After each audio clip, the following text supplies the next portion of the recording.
Usually when you walk into a store and you look at a price tag, there's this really comforting sense of finality to it. Right. What you see is what you pay. Exactly. You see a jacket, the tag says $100, you pay the $100, and, you walk out. It's a completely closed loop. I mean, the Yeah. transaction is totally transparent from the very first second you look at the item. But then you step into the world of real estate. Specifically, you walk into one of those gorgeous, pristine model homes in a brand new construction subdivision. Oh, the ones with the perfect staging. Yes. The air smells like fresh paint. The lighting is meticulously engineered to make every room look massive. The furniture is straight out of a magazine. And there's this lovely little sign out front that says, homes starting in the low 300s. Yeah, and suddenly that comforting price tag Yeah. is completely gone. It really is. Because that number on the sign, it's essentially a financial mirage. I mean, what you see in that beautifully staged model is almost never what you actually get for that base price. So whether you are planning a relocation, maybe thinking about upgrading your current space, or you're just, endlessly fascinated by the hidden economics that dictate why our neighborhoods look the way they do, this deep dive is going to totally change how you look at property. Absolutely. We are unpacking a fascinating stack of source material today from the W Group. They are Louisiana's top-ranked real estate brokerage, and they recently published this highly detailed, data-driven look at the 2026 market called New Construction versus Resale in Greater Baton Rouge. Yeah, and we're also digging into the firm's internal agent portfolio to see how the professionals actually navigate the local terrain. Right, because it's a really revealing set of documents. It completely pulls back the curtain on how the sticker price of a home is really just an opening bid. Buying a house isn't just about picking out quartz countertops. It's a highly strategic game. It involves construction timelines, these heavily marked up upgrades, and incredibly hyper-local geographic knowledge. Okay, let's unpack this, starting with the sheer undeniable appeal of the shiny and new. Well, the psychological pull of new construction is just incredibly powerful. When you tour a new build, you're looking at fresh finishes, open floor plans that are actually designed for the way people live today, and brand new energy-efficient systems. Plus, there's just that distinct satisfaction in knowing nobody else has ever lived in that space, right? Exactly. Yeah. It's the new car smell, but scaled up to a 4-bedroom house. Totally. But, the moment that tour ends, the geographic and economic reality sets in. The W Group data breaks down what is actually happening in the Greater Baton Rouge area right now, and it shows that the market is incredibly localized. So where are the actual hotspots? Well, the highest volume of new construction is happening in Prairieville and Ascension Parish. And the numbers there, looking at the data, they range from $250,000 up to $550,000. But why that massive volume there specifically? It really comes down to the gravitational pull of the Dutchtown school zone. The demand isn't just about the physical houses. It's heavily tied to the educational infrastructure. A highly rated school district basically acts like a protective moat for property values. Which makes sense. And you see the exact same phenomenon in Zachary. Inventory there is much tighter. You're looking at $280,000 to $420,000 for production builds, and buyers are willingly paying a distinct premium strictly to access the Zachary City Schools. It's amazing how these invisible zoning lines just dictate physical construction booms. It really is. And then you have areas like St. George, which is a totally unique case study. Right, because St. George is a newly incorporated city as of 2019, right? Yeah, and they are in the process of launching their own independent school system. Prices there are currently sitting between $290,000 and $500,000. That feels like getting in on the ground floor of a startup, but for an entire municipality. You're basically betting on the future reputation of that school system. That is a very accurate way to frame it, yeah. On the other end of the spectrum, you have Denham Springs and Walker. They offer the most affordable new construction, mostly dominated by production builders in the $200,000 to $350,000 range. And then there's Central. Right. In Central, available land is highly limited. The pace of construction there is much slower, so pure scarcity drives the prices up to the $320,000 to $550,000 plus range. Okay, so we've got the map. We know where the houses are being built and roughly what they cost. But if you actually want to buy one of these homes, you run into this trap that so many buyers completely underestimate. The timeline. Yes, the timeline. Because buying new construction in Louisiana is not like ordering a custom laptop online and just, waiting a few weeks. Not at all. The data points out that while the pandemic-era supply chain nightmares have mostly eased up, build times in Louisiana are still significantly longer than national averages. And why is that? It boils down to two main mechanisms: a very tight, specialized labor market and the immense complexity of hurricane-resilient construction requirements. Wait, let's pause on that. When you say hurricane-resilient construction, I think people might just picture nailing plywood over the windows. Hmm. What does that actually mean for the builder's schedule? Oh, it means a massive amount of structural engineering and municipal red tape. It's not just stronger materials. It involves installing specialized hurricane strapping that ties the roof directly down to the foundation. Wow. Okay? And it requires specific wind load engineering for the garage doors and the windows. And crucially, it requires specialized municipal inspections at multiple phases of the build. So you can't just build it all at once. Exactly. You can't just pour concrete Yeah. and frame the house. You have to stop, wait for the parish inspector to verify the hurricane ties, and only then can you put up the drywall. So Mother Nature dictates the schedule, and the bureaucracy enforces it. That's spot on. That definitely explains why the wait times are so brutal. Break down the specific categories for us. What does move-in ready actually look like in this market? Okay, so if you find a spec or move-in ready home, you're looking at a timeline of 0 to 60 days. But you don't get to choose anything, right? Right, the builder chose all the finishes, so you get zero customization. However, it's often the best pricing because the builder is carrying the financing cost of that empty house and just wants the property off their balance sheet. But if you want to actually pick your own tile and countertops, Then you're looking at a to-be-built production home. That takes 5 to 9 months. 5 to 9 months. Okay. Yeah, and if you step up to a semi-custom build with regional or local builders, where you get a bit more flexibility in the actual floor plan, you are waiting 8 to 14 months. Wow. And if you go full custom, meaning you buy the lot, hire the architect, and bring in a builder, prepare to wait 12 to 24 months. Oh, and you should conservatively budget for cost overruns of 10 to 20%. Okay, I have to jump in here because I always hear people defend this by saying, so what if I have to wait a year? I'm getting exactly what I want. It's my dream home. People say that all the time. But I don't understand that logic. It's like ordering a highly customized imported sports car when what you actually need is a reliable vehicle to get your kids to their new school by next Tuesday.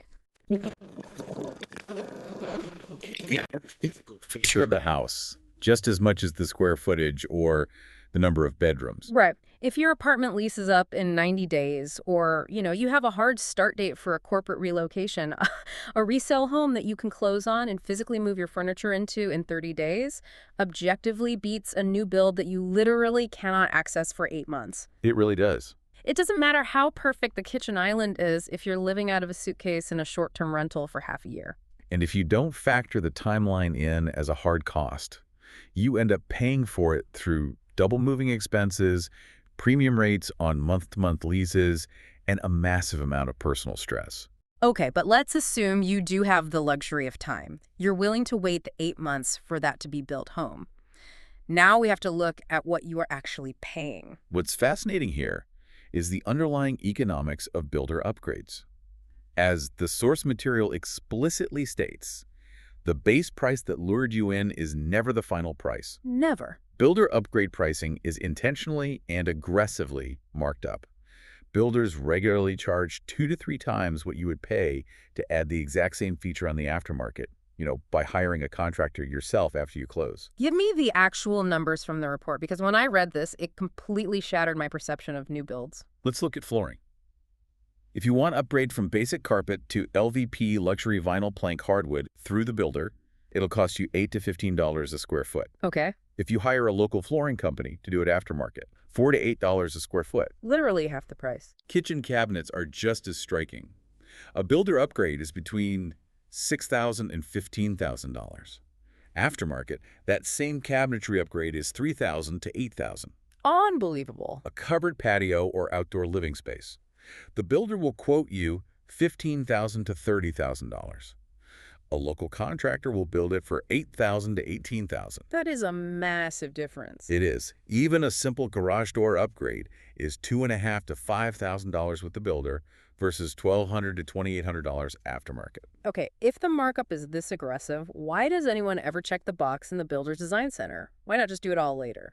It comes down to human psychology and the power of the 30-year mortgage. Ah, hiding the cost in the monthly payment. Exactly. When you buy from the builder, you can roll the cost of those $15,000 cabinets into your home loan.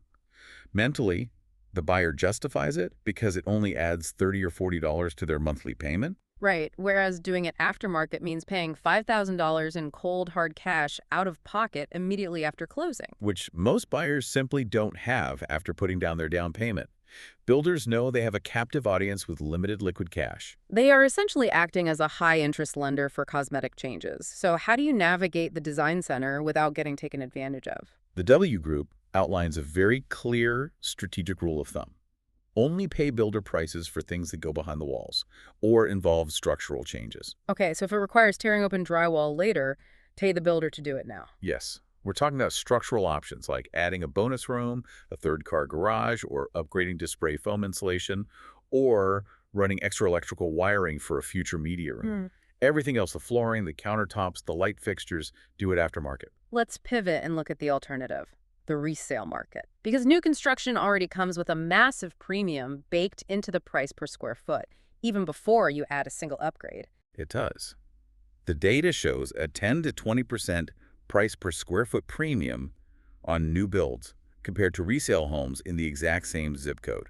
Can you give an example? Sure. In Prairieville, new construction is running $155 to $185 per square foot.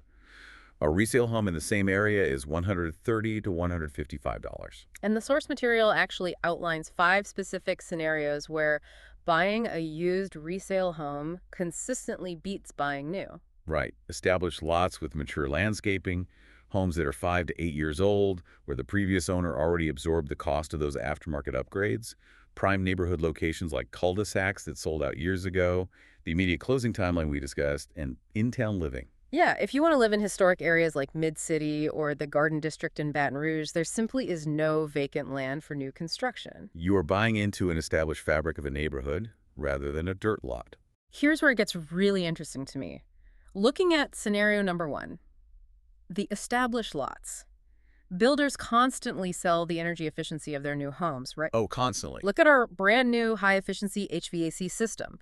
But does a shiny new air conditioner actually outperform the natural cooling benefits of a massive 12-year-old mature Louisiana oak tree that completely shades a resale home? In the Louisiana climate, the answer is very often no. Oh. The W Group explicitly notes that mature trees are not just an aesthetic choice. They are a meaningful, quantifiable energy cost factor. Because the August sun down there is brutal. Exactly. A new home sitting on a completely bare dirt lot with a tiny 2-inch sapling in the front yard is going to bake in that heat. The attic temperatures soar, forcing that brand new HVAC system to run continuously just to maintain 72 degrees. So the mature tree is literally natural infrastructure doing half the work of the air conditioner. It really is. But, if that mature oak tree makes a resale home the clear winner on paper, you might be wondering why you can't just log on to a real estate app, find a beautiful older house with great shade, and click buy. And that is the catch, because buying without hyperlocal knowledge in this market is like trying to assemble a massive piece of IKEA furniture using instructions written for a completely different cabinet. That's a great analogy. The pieces might look the same, but the holes won't line up, and you won't realize you've made a catastrophic mistake until the whole thing falls apart. You might see 2 resale houses sitting side by side. To the internet algorithm, they look identical. Same square footage, same age, same price. But underneath the surface, one of them is a financial liability. And the most common invisible liability in Baton Rouge comes down to flood insurance rate maps, or FIRM maps. Ah, flood zones. Yeah. East Baton Rouge Parish has seen multiple FIRM map revisions recently.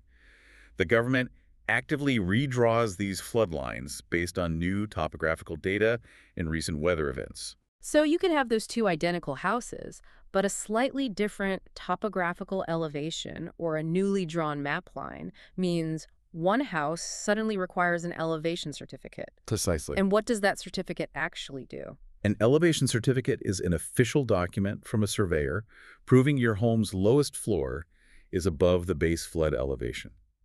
If you are caught in a raised flood zone and you don't have that certificate, or your elevation is too low, you are mandated by your mortgage lender to carry flood insurance. Which is not cheap. No, it can add thousands of dollars a year to your carrying costs. And the house next door, sitting just 6 inches higher, might not require it at all. Thousands of dollars a year, essentially evaporating from your household budget. What are the other hidden Louisiana landmines? Termite bond transfer requirement. Termites. Really? Oh, yeah. For listeners outside the South, a termite bond isn't just a one-time pest inspection. It's essentially an ongoing insurance policy and treatment warranty with a pest control company. Because the termites there are built differently. Formosan termites in Louisiana can cause catastrophic structural damage incredibly fast. If you buy a resale home, there's a very strict, usually 30-day window to transfer the existing termite bond into your name. And if you miss that window? If your out-of-town agent doesn't know the local rules and misses that window, the policy dies. You are suddenly financially on the hook entirely if a swarm eats through your framing. Oh, wow. That is terrifying. Then you also have parish-specific property tax considerations and homestead exemption filing timelines, which vary wildly between East Baton Rouge, Ascension, and Livingston parishes. So if you miss a deadline to file for your homestead exemption because your agent didn't know the parish law, you lose the tax break and pay a premium. It's an incredibly expensive learning curve to subject yourself to. So synthesizing all of this, the brutal timelines of new construction, the psychological traps of upgrade markups, the invisible lines of flood zones, and the strict rules around termite bonds we have to talk about how a buyer actually survives this ecosystem. Right. This is where we look at the role of the guide and why the source material includes the W Group's portfolio data. They were ranked the #1 real estate team in Louisiana by Real Trends for 2022, 2023, and 2024, right? They were.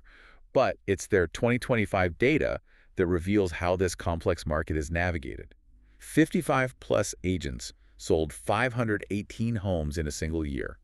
That totals over $150 million. That is a massive volume of transactions. And that volume is the key.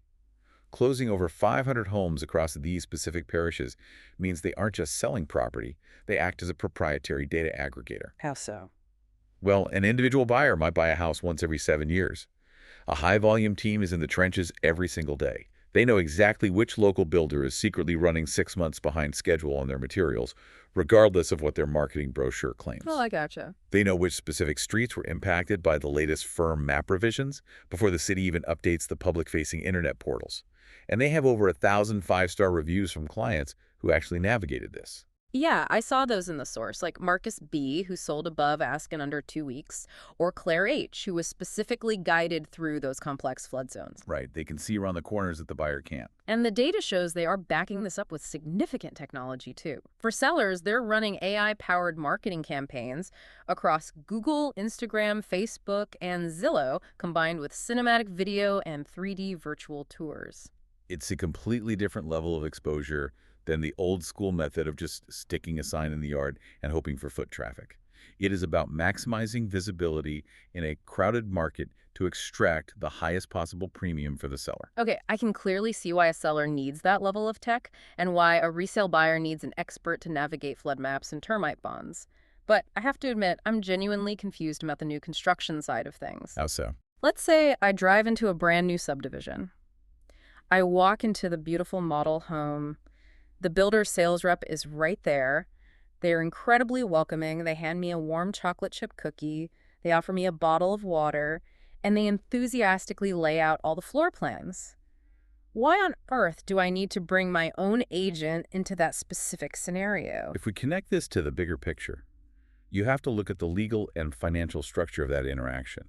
That friendly sales rep with the warm cookies does not work for you. They work for the builder. Exactly. They have a strict fiduciary duty to the builder. Their singular professional goal is to sell that home at the highest possible price with the fewest possible concessions to protect the builder's profit margin. Makes sense. And they are armed with a 20 to 50-page contract that was written by the builder's legal team, specifically designed to protect the builder's interests if the supply chain fails or the timeline drags on. So the cookies are basically a very pleasant distraction from the 50-page contract. Pretty much. But still, why bring in a middleman? Because having your own buyer's agent acts as a neutral expert advisor to counter that 50-page contract. And here's the mechanism that surprises most people. It costs you nothing. The builder pays your agent's commission in almost every single case. Wait, hold on. Why on earth would the builder willingly pay the commission for an agent whose sole job is to negotiate against them? That makes zero economic sense to me. It makes sense when you look at how builders acquire customers. Builders rely heavily on the local real estate agent community to bring them qualified, ready-to-buy clients. They build the cost of buyer agent commissions into their overall marketing and acquisition budget. Oh, I see. So your agent comes in entirely free to you, and their job is to negotiate lot premiums, fight for upgrade credits in the design center, negotiate interest rate buy-downs through the builder's preferred lender, and insert contract contingencies. Contingencies like what? Like clauses that allow you to walk away with your deposit intact if the build gets delayed by 6 months due to a hurricane. So what does this all mean? If I'm looking at the totality of this data, all of these warnings and strategies, what is the core takeaway for you, the listener? Yeah. To me, it seems like whether you are dreaming of a brand new kitchen with spray foam insulation, or you want the quiet, energy-saving shade of a mature oak tree in a 12-year-old resale, that shiny sticker price on the listing is nothing more than an opening bid. That's perfectly said. The sticker price is the very start of the conversation, not the end of it. It's the baseline before the realities of timelines, markups, and local liabilities take effect. And local expertise, truly understanding the invisible lines of flood zones, mastering the hidden economics of aftermarket upgrades versus design center financing, and navigating the harsh physical realities of hurricane-resilient construction timelines, that is your ultimate leverage. Exactly. Without it, you are just assembling that IKEA cabinet with the wrong instructions and hoping for the best. And looking at all this geographic data, this actually raises an important question, something for you to really ponder as you think about the future of this specific market. Let's hear it. We talked earlier about St. George. Right, the newly incorporated city from 2019 that is launching its own independent school system. Exactly. We established that the gravitational pull of highly rated school districts in Dutchtown and Zachary are the primary drivers of massive real estate premiums today. People are paying top dollar strictly to be inside those zoning lines. Yeah, we saw that clearly in the numbers. So what happens to the entire map of Greater Baton Rouge real estate when this brand new St. George school system actually establishes its reputation over the next few years? Oh, wow. If they succeed, it completely shifts the center of gravity. It really does. Mm. Will it completely rewrite the current hierarchy of what is considered prime real estate in the metro area? That's a huge question. Could a slightly older, currently overlooked resale home sitting within the St. George footprint today suddenly become tomorrow's absolute gold mine simply because of a newly drawn school zone? It's a fascinating economic and social experiment happening in real time. That is an incredible thought to leave on. The map is literally being redrawn by school zones as we speak. Thank you for joining us on this deep dive.